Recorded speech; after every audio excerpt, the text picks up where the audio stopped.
Barrister Moin ফিরোজী। আমি রাজাপুর কাঠালিয়া ঝালকাঠি 1 আসনের স্বতন্ত্র হাঁসমার্কার প্রার্থী। সবার পরিচিত হাঁসমার্কা, সারা দেশে এখন আলোচিত হাঁসমার্কা।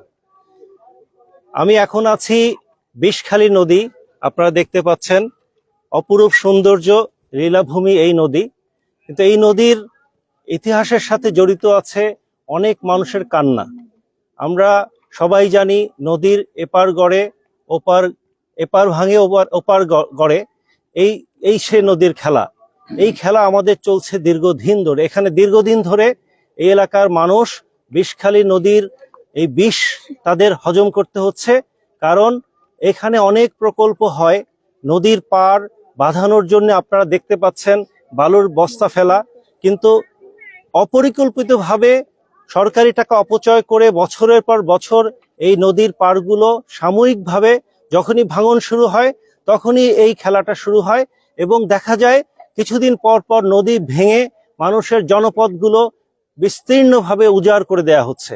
আমার পিছনে আপনারা দেখছেন একটা অনেক পুরনো ঐতিহ্যবাহী স্কুল। সেই স্কুলে অলরেডি একটা অংশ নদীর গর্ভে চলে গেছে, বাকিটাও এখন যাওয়ার মুখে আছে। কারো এ ব্যাপারে কোনো সদিচ্ছা নেই, কারো এ ব্যাপারে কোনো মাথা ব্যথা নেই। এই নদীটি আমাদের নাপিতের হাট থেকে শুরু করে বাদুরতলা হয়ে সামনে এই কাঠালিয়ার বিস্তীর্ণ এলাকা ধরে মানুষের এই দুঃখের দিনগুলো, এই নদী ভাঙনের শিকার মানুষগুলো দেখা যায় কিছুদিন পর পর আশ্রয়হীন হয়ে যাচ্ছে। এই নদীতে অবৈধভাবে বালু উত্তোলন করা হয়।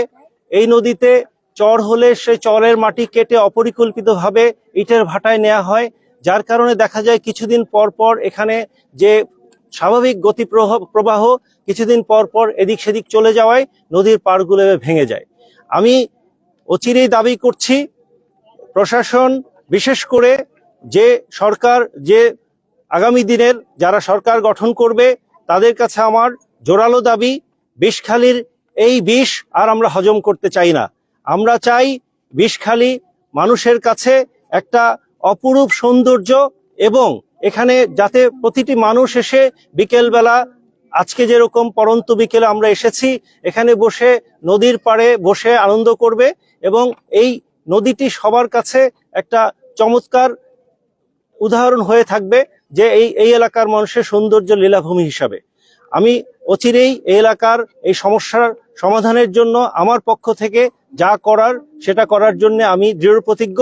আমি ইনশাল্লাহ নির্বাচিত হলে বিষখালীর এই সমস্যা, এই জনপদের দীর্ঘদিনের সমস্যা, এটা আমার একটা টপ প্রায়োরিটি হিসাবে থাকবে।